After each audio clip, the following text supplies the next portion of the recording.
Hello, my beautiful friends.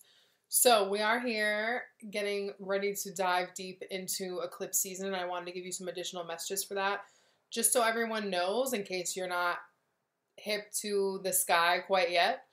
On this week, the 13th, 12th or 13th, depending on what hemisphere and time zone you're in, we're going to have a new moon eclipse in Cancer, and that's going to be a partial eclipse. Then we're going to have a full moon total eclipse on July 27th, and that's going to be in Aquarius. And then we are going to have another one, I think it's the 11th, yes, of August. It's a new moon eclipse, and it's going to be in Leo. That one's a partial as well. So I wanted to give you guys a couple additional messages where we're going to cover the overall lesson that eclipse season is teaching you by sign. And then what energy each eclipse is evoking, and potentially we'll bring out the tarot as well. I want to make this a little bit different, a little bit more of a channeled message to keep them kind of brief. Also, if you're interested in the mid-month readings, either for July or August going forward, those are for sale individually on my website now. The link is below. You don't have to just join Siren Gang, though I suggest joining Siren Gang if you buy more than one video a month or are interested in getting a discount from me all the time. Also, if you're interested in what these eclipses are going to, bring in store for you personally, also go to the link below and book a reading with me. I suggest booking the soul spread and putting eclipse in one of the detail boxes when you book, because that's a perfect spread to cover eclipses, and we'll just modify it a little bit and really get into the nitty-gritty, all right? So, into your messages. So, as I'm shuffling, Pisces, the Kanye West song Runaway started to play in my head.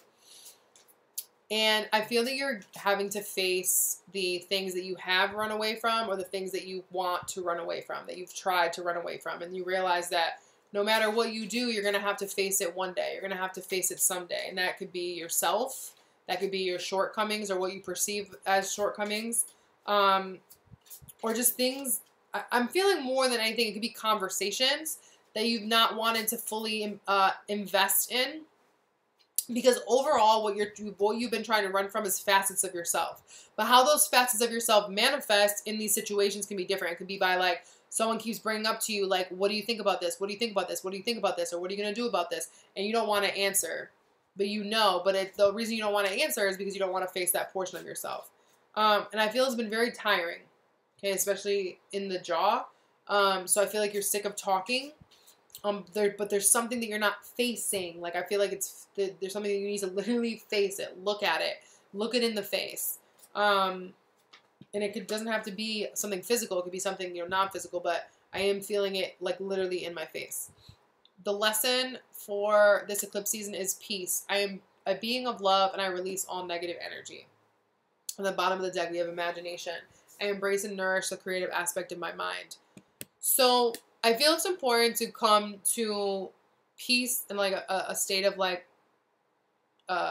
evenness, like homeostasis, like just natural state with yourself, because running away is like a fight or flight mechanism, right? That means adrenaline is running, so that's like the antichrist of peace. So I feel it's important that you make peace with yourself, Pisces, who you are, what you stand for, your shortcomings, your not, all of that stuff.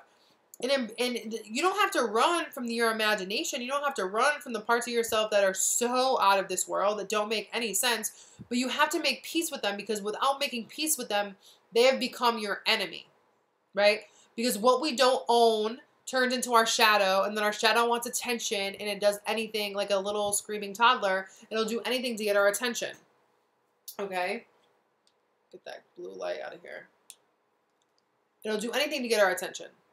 All right, so it's okay to be imperfect. It's okay to be angry. It's okay to have all those type of energies and feelings, but eventually we have to do something with them. And your expansive imagination knows exactly what to do with those things, and it may not make linear sense to other people, but you know what to do, and that's all that matters. So it's just time to do it.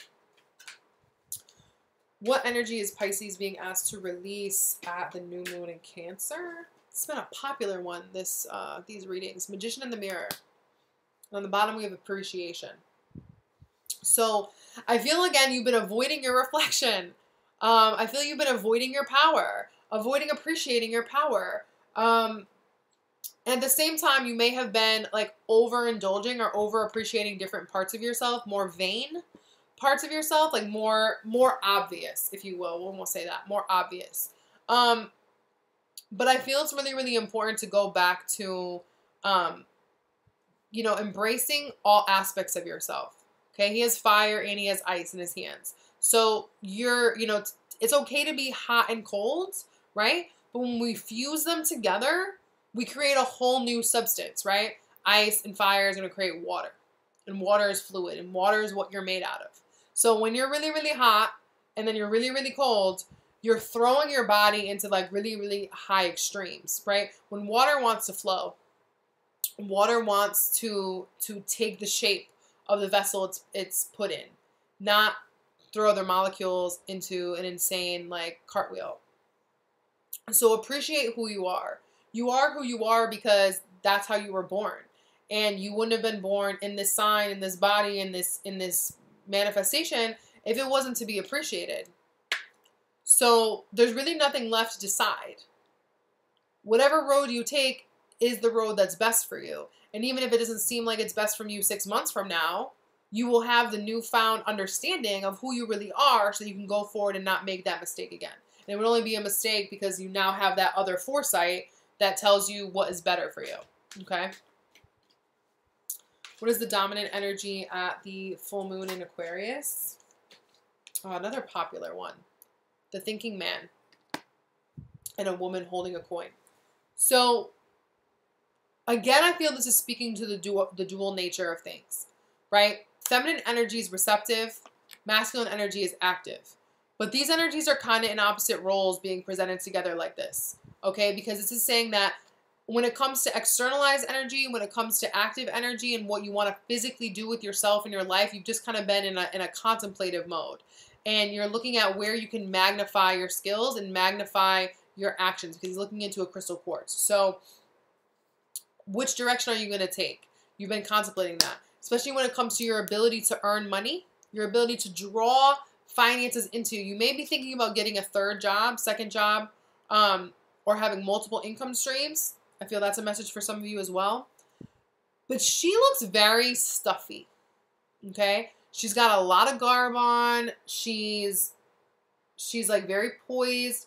Even that black cat looks like he's posing for something very like royal.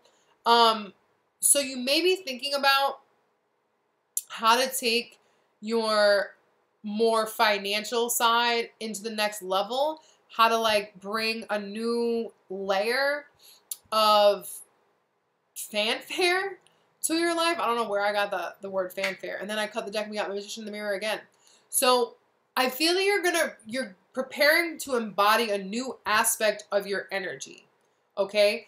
Because you're combining your masculine with your feminine, and your mind is becoming more masculine, and your money, your root more so is getting motivated by different things. So I feel like you're learning that you are valuable all on your own, even in your eccentricities, right? Another way to say that. Even in your eccentric nature, you are valuable and you hold value.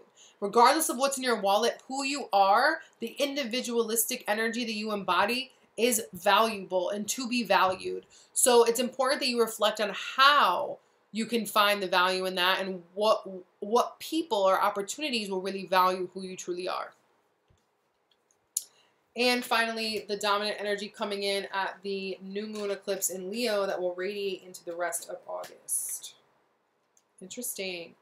We have third chakra and strategy. So I feel that going into the rest of August, the primary focus is going to be creating strategic relationships.